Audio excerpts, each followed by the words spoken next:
Ini 3 hal yang gue sadarin di umur 20-an. Yang pertama, jalan hidup orang itu berbeda-beda. Ada yang mulai dari 0, ada yang mulai dari 50, bahkan ada juga yang mulai dari minus 100. Jadi jangan pernah kita membandingkan progres kita dengan orang lain, karena itu bukan pembanding yang adil. Fokuslah dengan progres kita sendiri, dan satu-satunya yang boleh menjadi pembanding untuk diri kita sendiri yang sekarang adalah diri kita yang kemarin. Gue sempat ada di posisi penuh dengan kemarahan dan kekesalan setiap kali gue tuh ngelihat orang yang terlihat atau mungkin yang beneran lebih sukses daripada gue. Gue tuh ngerasa hidup tuh kayak nggak adil gitu. Gue mempertanyakan hal-hal yang terjadi di hidup gue yang gak sesuai dengan apa yang gue inginkan. Bahkan gue pernah sampai ada di victim mindset, yang adalah lo ngerasa lo adalah korban dari apapun yang terjadi di hidup lo.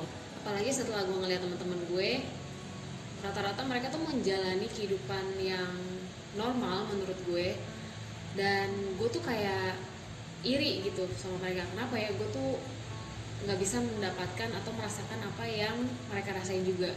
Mulai dari kehilangan ortu dengan cepat, terus nyokap gue bangkrut, terus gue nggak bisa kuliah, gue harus kerja, which is sebenarnya juga mungkin lebih banyak orang yang ngalamin lebih parah lagi daripada gue gitu. Tapi pada saat itu tuh gue ngerasa gue adalah orang yang paling menderita aja, sampai akhirnya gue sadar kalau Tuhan itu lebih tertarik untuk merubah mindset gue dibandingin merubah keadaan gue secara belak-belakan dan secara instan.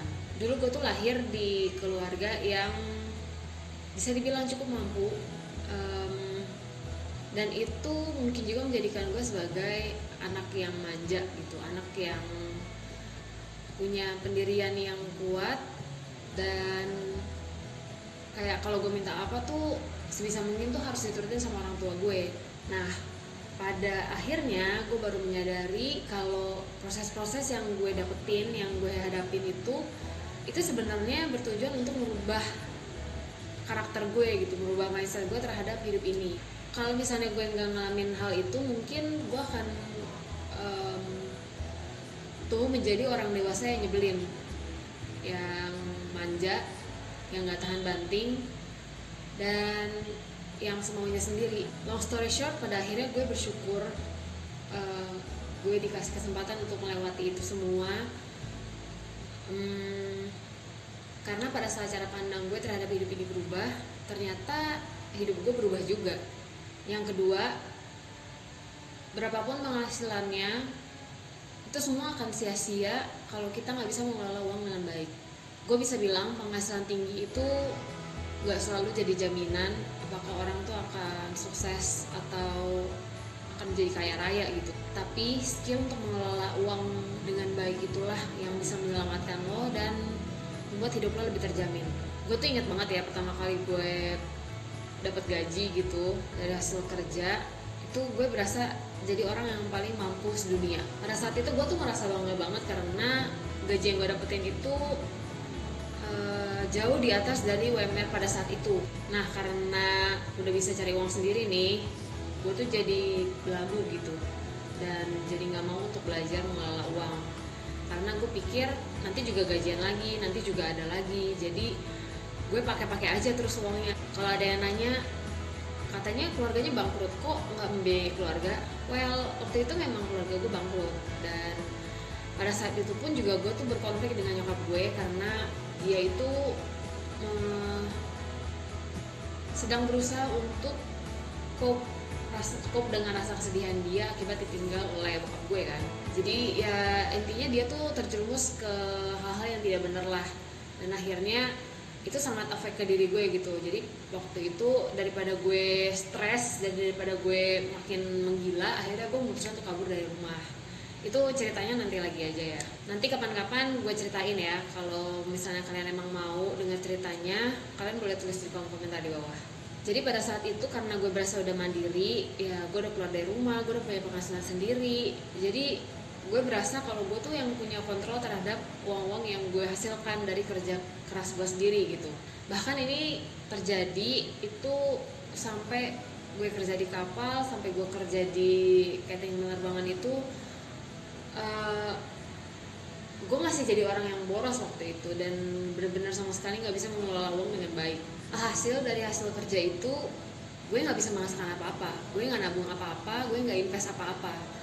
Padahal kalau dipikir-pikir ya sekarang, penghasilan waktu itu tuh bisa banget gue tuh nabung gitu loh. Tapi semua itu nggak ada hasil lagi tuh karena gaya hidup gue waktu itu yang boros, yang semuanya sendiri.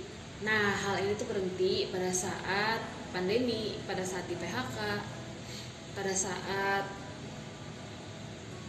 gue harus kehilangan pekerjaan dengan penghasilan tetap dan memaksa gue untuk membuka usaha sendiri. Pada saat buka usaha sendiri inilah gue harus merubah total gaya hidup gue, karena yang gue pikirin pada saat itu adalah gimana caranya usaha gue tuh harus survive, gimana caranya gue harus punya uang kas supaya usaha gue tuh muter terus. Nah, selama merintis usaha inilah gue tuh jadi punya mindset kalau besok tuh belum tentu ada penjualan. Jadi gimana pun caranya gue harus nabung, gue harus save, gue harus punya kas yang cukup untuk mungkin membiayai kehidupan gue di hari-hari selanjutnya. Karena mindset besok belum tentu ada penjualan inilah gue akhirnya nggak FOMO, gue nggak ngikutin tren, gue nggak belanja barang yang nggak perlu. Gue benar-benar mikir banget kalau gue mau beli barang sesuatu dan gue usahain tuh itu benar-benar barang yang gue butuh banget gitu. Kayak emang gue tuh kayak nggak ada lagi hal-hal yang bisa gue pakai di rumah gue untuk cover untuk kebutuhan itu gitu loh. Pada saat beli barang juga gue benar-benar ngutamain fungsi dan bukan gaya. Jadi kalau misalnya ada orang yang kenal gue dan pernah ketemu sama gue ya, mereka tuh pasti tahu kalau baju gue tuh antara warna putih, hitam, biru tua, pokoknya warna-warna yang monoton dan biasa banget deh. Jadi almost bisa dipakai ke semua occasion, almost bisa dipakai di hari apapun gitu. Dan baju gue pun itu aja, jarang banget ganti-ganti gitu. Jadi gue tuh cuci pakai gitu loh. Gue juga jadi nggak terlalu ngejar-ngejar kayak promo atau diskonan, terus bela-belain makan di restoran atau beli makanan di luar cuma gara-gara dia lagi diskon atau apa gitu. Jadi benar-benar kalau misalnya nggak perlu banget itu gue nggak akan melakukan suatu pembelian apapun. Gue pun juga nggak punya kendaraan kan, nggak punya mobil, nggak punya motor, mana-mana tuh naik kendaraan umum. So far itu hal yang efisien ya buat gue, karena gue tuh nggak harus mikirin servis, nggak harus mikirin perpanjang STNK, bayar pajak gitu-gitu loh. Kalau gue mau pergi ya gue tinggal pergi aja, gue cari media transportasi apa yang cocok dengan kondisi gue saat itu. Ini gue cerita ini konteksnya bukan menjelekkan jadi karyawan atau mendewakan usaha sendiri ya, enggak sama sekali. Yang jadi poin gue adalah pada saat lo nggak bisa mengelola keuangan, walaupun lo dapet penghasilan rutin, walaupun lo dapet penghasilan yang nggak rutin, itu tuh tidak menjadi penjamin apakah hidup lo tuh akan sejahtera gitu. Yang akan menjamin itu adalah gimana cara lo mengelola uang dengan baik. Apakah lo boros, apakah lo membeli barang yang tidak perlu, apakah lo berusaha untuk ngikutin tren, apakah lo berusaha untuk membangun gengsi demi untuk ditemenin orang atau mungkin bergaul sama kelompok orang tertentu. Ya itu semua tergantung sih dari cara kalian mengelola uang. Yang ketiga, kita pasti akan kehilangan teman pada saat kita menjadi dewasa. Dan ini adalah hal yang normal-normal aja sih, karena kan setiap orang itu punya jalan hidup masing-masing ya, dan setiap orang tuh punya pilihan untuk jalan apa yang akan mereka ambil. Dan kadang-kadang itu memang jalan yang kita ambil bersama dengan teman kita tuh pasti berbeda. Sewaktu gue harus bekerja di tengah-tengah pertemanan yang mereka semua masih pada kuliah, gue tuh itu sempat ngerasa depresi gitu, sempat ngerasa stres karena gue nggak bisa hangout lagi dengan teman-teman gue itu. Pada saat itu gue tuh kerja di bidang hospitality. Jadi kalau misalnya kalian yang nggak tahu, orang yang kerja di bidang hospitality itu susah banget untuk dapat libur di waktu weekend. Justru pada saat weekend itulah biasanya kita tuh kerja. Liburnya tuh biasanya hari biasa. Nah itu kan berbeda banget ya dengan orang kebanyakan gitu, dengan orang normal kebanyakan yang mereka kerja di hari weekday dan weekendnya mereka libur.